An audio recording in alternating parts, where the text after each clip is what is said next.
जैसा कि आप जानते हैं, अब तक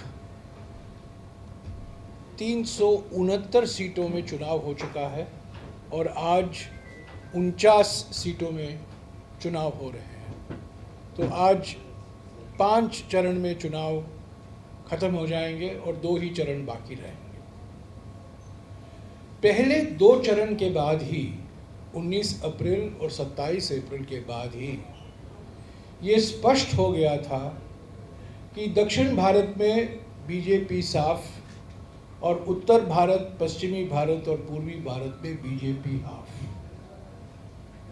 तो इस हाफ साफ के आधार पर 2 चरणों के बाद ही कांग्रेस पार्टी का मानना था कि कांग्रेस पार्टी और इंडिया जनबंधन के घटक दलों को एक स्पष्ट और निर्णायक बहुमत मिलना तय हो चुका है 4 तारीख जून को। और ये जो प्रधानमंत्री हैं, जो प्रचार कर रहे हैं, जो झूठ की महामारी फैला रहे हैं, ये निवर्तमान प्रधानमंत्री के रूप में कर रहे हैं। मैं ऐसा क्यों कहता हूँ? ये विश्वास कहाँ से आया उनको? ये विश्वास आया हमारे कार्यकर्ताओं से, हमारे संगठन के जो बूथ लेवल तक काम कर रहे हैं उनसे जो जानकारी हमने हासिल की, जो अलग अलग जो राजनीति से नहीं जुड़े हुए हैं ऐसी संस्थाएं, नागरिक संस्थाएं की भी हमको जानकारी हासिल हुई। पर सबसे बड़ी बात यह है कि 19 तारीख के बाद निवर्तमान प्रधानमंत्री की भाषा में भारी बदलाव आया, परिवर्तन आया और ये साफ हो गया कि प्रधानमंत्री बौखलाए हुए हैं, घबराए हुए हैं, पीड़ित हुए हैं। और 19 तारीख के बाद सारे चुनाव के अभियान को उन्होंने एक सांप्रदायिक रंग देने का खूब प्रयास किया और जो भाषा का इस्तेमाल किया वो सिर्फ सांप्रदायिक तनाव बढ़ाने के लिए, ध्रुवीकरण को और ऑक्सीजन देने के लिए, और जिस तरह से उन्होंने हमारे न्याय पत्र और घोषणा पत्र की आलोचना की, जिस ढंग से, जिस भाषा से, इसका मैं जिक्र करूंगा, ये बिल्कुल साफ हो गया है कि प्रधानमंत्री 19 तारीख के बाद और ख़ास तौर से 27 तारीख के बाद उनको भी जानकारी मिल गई थी कि उनका प्रचार का कोई असर नहीं हो रहा है, इसीलिए उन्होंने अपनी भाषा बदली। ये है हमारा 5 न्याय 25 गारंटी कार्यक्रम, जो हमने भारत जोड़ो यात्रा, भारत जोड़ो न्याय यात्रा के बाद में हमने तैयार की थी। नारी न्याय, युवा न्याय, किसान न्याय, श्रमिक न्याय और हिस्सेदारी न्याय, इन 5 न्याय को लेकर हमने 25 गारंटियां दी हैं। ये बहुत लोकप्रिय हैं, लोगों ने इसका स्वागत किया है, किसानों ने स्वागत किया है, महिलाओं ने स्वागत किया है, श्रमिकों ने स्वागत किया है, युवाओं ने स्वागत किया है और अनुसूचित जाति, अनुसूचित जनजाति और पिछड़े वर्गों के समाज भी इनका स्वागत किया। तो पहली बात तो यह है, हम विश्वास के साथ कह सकते हैं कि जून 4 को स्पष्ट और निर्णायक जनादेश कांग्रेस और इंडिया जनबंधन की पार्टियों को मिलेगा। दूसरी बात जो मैं आपके समक्ष रखना चाहता हूं कि प्रधानमंत्री बार बार, निवर्तमान प्रधानमंत्री बार बार ऐसे मुद्दे उठा रहे हैं जो हमारे न्याय पत्र में है ही नहीं।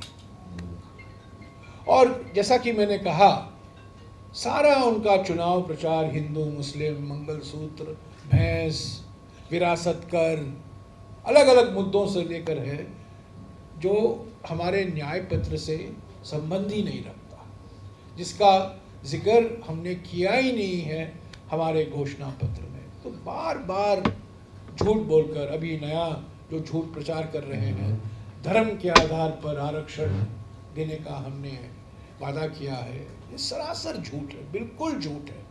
और ये हमारे प्रधानमंत्री की विशेषता है कि वो गलती से भी सच नहीं बोल सकते, और 19 तारीख के बाद तो भयंकर तरीके से ये झूठ की मारामारी फैलाए हुए हैं। तो पहला मेरा सवाल सीधा प्रधानमंत्री से ये है कि क्या किसानों को जो आपने वादे किए थे 3 साल पहले, जब आप मजबूर होकर आपको 3 काले किसान विरोधी कानून वापस लेने पड़े, क्यों आज तक आपने पूरा नहीं किया है और इस पर आप चुप क्यों हैं? दूसरी बात, दूसरा सवाल ये है कि क्या आप सामाजिक, आर्थिक और जाति जनगणना के खिलाफ हैं कि आप उसके पक्ष में हैं? 2011 में मनमोहन सिंह जी की सरकार ने 25 करोड़ परिवारों का सर्वेक्षण किया, सामाजिक, आर्थिक, जाति संबंधित जानकारी हासिल की। वो सामाजिक और आर्थिक आंकड़े तो प्रकाशित हो गए, पर 10 साल से जाति के आंकड़े प्रकाशित नहीं हुए हैं। क्या आप जाति जनगणना कराने से डर रहे हैं? ये दूसरा सवाल है। मेरा तीसरा सवाल है प्रधानमंत्री से। प्रधानमंत्री ने पिछले 10 सालों में अपने पूंजीपति दोस्तों का 16 लाख करोड़ रुपया कर्जा माफ किया है। 1 लाख नहीं, 2 लाख नहीं, 10 लाख नहीं, 16 लाख करोड़ का कर्जा माफ किया है पूंजीपतियों का। मुश्किल से 20 या 23 पूंजीपति हैं। क्या आप किसान का कर्जा क्यों नहीं आपने माफ किया? 2008 में जब मनमोहन सिंह जी प्रधानमंत्री थे, 72,000 करोड़ रुपया किसानों का कर्जा माफ किया गया था, बैंकों से जो ऋण लिया गया था। पर इस पर प्रधानमंत्री कुछ नहीं कहते हैं। और चौथी बात, जब आरक्षण की बात होती है, मैं प्रधानमंत्री से पूछना चाहता हूं, 1992 में सुप्रीम कोर्ट ने यह तय किया था कि 50% की सीमा होनी चाहिए SC, ST और OBC के आरक्षण के। 50% से ऊपर नहीं जाना चाहिए। तमिलनाडु में यह आरक्षण 69% बना, और तमिलनाडु हमारे देश का एकमात्र राज्य है जिसका आरक्षण कानून हमारे संविधान में शामिल किया गया है, हमारे संविधान के 9वीं सूची में शामिल किया गया है।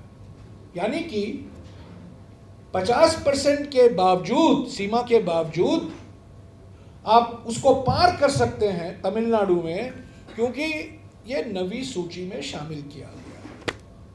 मेरा प्रधानमंत्री से सीधा सवाल है, क्या आप संविधान में संशोधन लाएंगे कि 50% सीमा आप बढ़ाएंगे और हरियाणा, महाराष्ट्र, यूपी, राजस्थान सभी राज्यों के आरक्षण कानून आप 9वीं सूची में शामिल कराएंगे कि नहीं? इस पर उन्होंने कुछ बात नहीं की। हमसे जुड़े रहने के लिए हमारे YouTube चैनल को सब्सक्राइब करें और नई वीडियो की नोटिफिकेशन के लिए बेल आइकॉन को दबाएं। अगर आप ये वीडियो Facebook पर देख रहे हैं तो लाइक जरूर करें और ज्यादा से ज्यादा शेयर करें। धन्यवाद।